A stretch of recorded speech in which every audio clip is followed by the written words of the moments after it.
رب اشرح لي صدري ويسر لي امري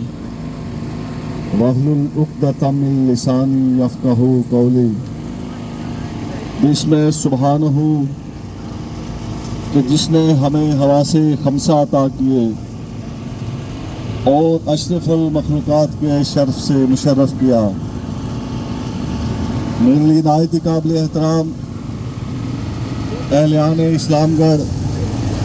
بالخصوص میرے محترم حفیظ چودھری صاحب، دانش صاحب، ان کی پوری ٹیم، اور میرپور خالق آباد سے جناب قاضی اویس صاحب، لیاقت صاحب، اور ان کے ساتھ جتنے بھی احباب تشریف لائے، میں آپ سب کی عظمتوں کو سلام پیش کرتا ہوں۔ اور بالخصوص اسلام گڑھ میں یہ جو ننھے منھے بچے میرے سامنے کھڑے ہیں، جنہوں نے آج مقبول بٹ شہید کے یوم شہادت کے موقع پر بڑے منظم انداز میں اس ریلی میں شرکت کی اور وہ قائد کو خراج عقیدت پیش کرنے کے لیے اسلام گڑھ کے اس چوک میں آپ کے سامنے جموں کشمیر لبریشن فرنٹ کے سارنگے پھریرے کو لہرا رہے ہیں۔ میں ان نونہالوں کو، قوم کے اس مستقبل کو خراج تحسین پیش کرتا ہوں، اور اہلیان اسلام گڑھ آپ کی عظمتوں کو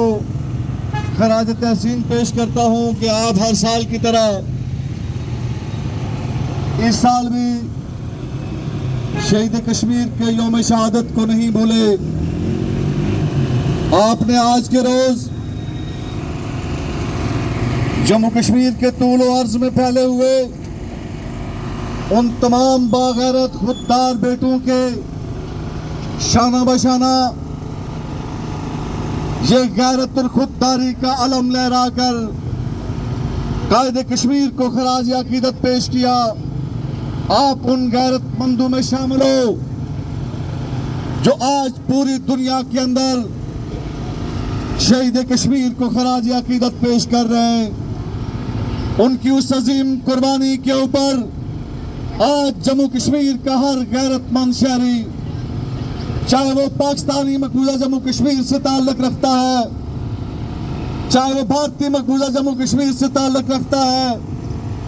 چاہے وہ گلگت بلتستان یا لداخ کے شہری ہے، آج کے اس دن اس ظلم کے خلاف، اس جبر کے خلاف، اس قتل کے خلاف سراپا احتجاج ہے جو 11 فروری 1984 کو شہید کشمیر مقبول احمد بٹ کو دلی کی تاج جیل میں اس جرم میں تختہ دار پر لٹکا دیا گیا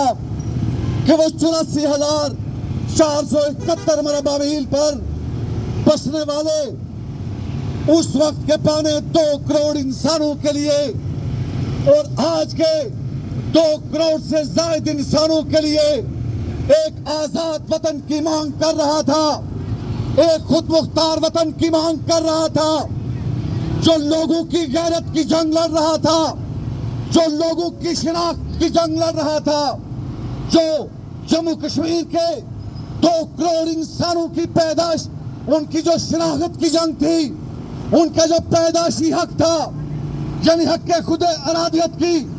جنگ لڑ رہا تھا، اس ظلم کی پاداش میں شہید کشمیر کو پھانسی کے پھندے پر لٹکا دیا گیا۔ اور شاید اس وقت کے جو اقتدار کے ایوانوں میں بیٹھے ہوئے صاحبان اقتدار تھے، صاحبان اختیار تھے، انہوں نے اپنے ذوم باطل میں شاید یہ گمان کیا تھا کہ اس آواز کو دبانے سے، مقبول بٹ شہید کو تختہ دار پہ لٹکانے سے جموں کشمیر کے طول و عرض میں جو آزادی کی لہر پیدا ہوئی ہے، جو شعور کی لہر پیدا ہوئی ہے، جو اپنی پہچان کو، اپنی شناخت کو زندہ رکھنے کے لیے جموں کشمیر کے 2 کروڑ انسان شعور اور آگاہی کے دروازے پر دستک دے رہے ہیں. شاید ہم اس لہر کو، شاید ہم اس شعور کو ختم کرنے میں کامیاب ہو جائیں گے، لیکن میرے محترم احباب، آپ نے نہیں دیکھا صرف، بلکہ پوری دنیا نے دیکھا کہ 11 فروری کو 1984 کو مقبول بٹ شہید اکیلا پھانسی کے پھندے پہ جھول گیا، لیکن ریاست جموں کشمیر کے 84,471 مربع میل رقبے پر ہزاروں مقبول بٹ شہید پیدا کر گیا. وہ ناحق خون، اس بے گناہ کا خون جو دہلی کی تار جیل میں گرایا گیا، وہ خون پکار پکار کر مقتل سے جموں کشمیر کے خوابیدہ انسانوں کو جگا رہا ہے، جگاتا رہے گا. اور اس وقت تک اللہ اکبر، مقبول بٹ تیرے جانسار، مقبول بٹ تیرے جانسار، مقبول بٹ تیرے جانسار. اور اس وقت تک جگاتا رہے گا کہ جب تک پورا جموں کشمیر، چاہے وہ بھارت کے قبضے میں ہے، چاہے وہ پاکستان کے قبضے میں ہے، چاہے وہ چائنا کے قبضے میں ہے، جب تک ایک وحدت نہیں بن جاتا. میرے قائد نے اس خاطر جان دی کہ 1947 میں ریاست جموں کشمیر کے لوگ جو اپنے مستقبل کا فیصلہ نہیں کر سکے، ان 2 کروڑ انسانوں کو ان کا پیدائشی حق خود ارادیت دیا جائے اور انہیں اپنے مستقبل کا آزادانہ طور پر فیصلہ کرنے کا حق اور اختیار واپس کیا جائے. اس حق کو جو یونائٹڈ نیشن، پوری جو سیولائزڈ نیشنز ہیں، جو پوری دنیا کے مہذب انسان ہیں، جو آزادی پسند انسان ہیں، جو اس بات پہ یقین رکھتے ہیں کہ جو انسان کی بنیادی آزادیوں پر، انسانی آزادیوں پر یقین رکھتے ہیں کہ انسانوں کو ان کی جو بنیادی آزادیاں ہیں وہ فراہم کی جانی چاہیے. مقبول بٹ شہید نے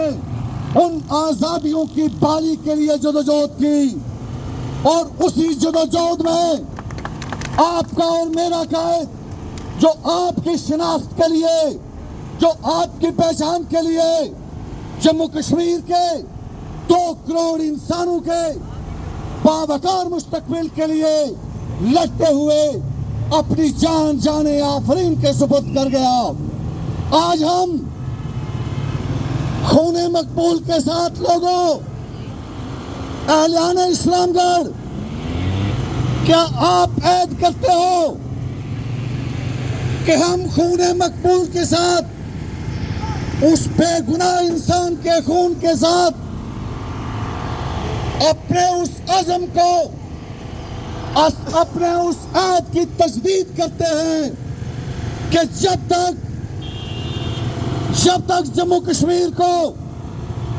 ایک آزاد، ایک خود مختار، ایک باوقار، ایک خوشحال ریاست نہیں بنا دیا جاتا، ہم تمام غاصبوں کے خلاف، ہم تمام قابضوں کے خلاف، تمام توسیع پسندانہ عزائم رکھنے والے قابض جارے اور غاصب ممالک کے خلاف لوگوں کیا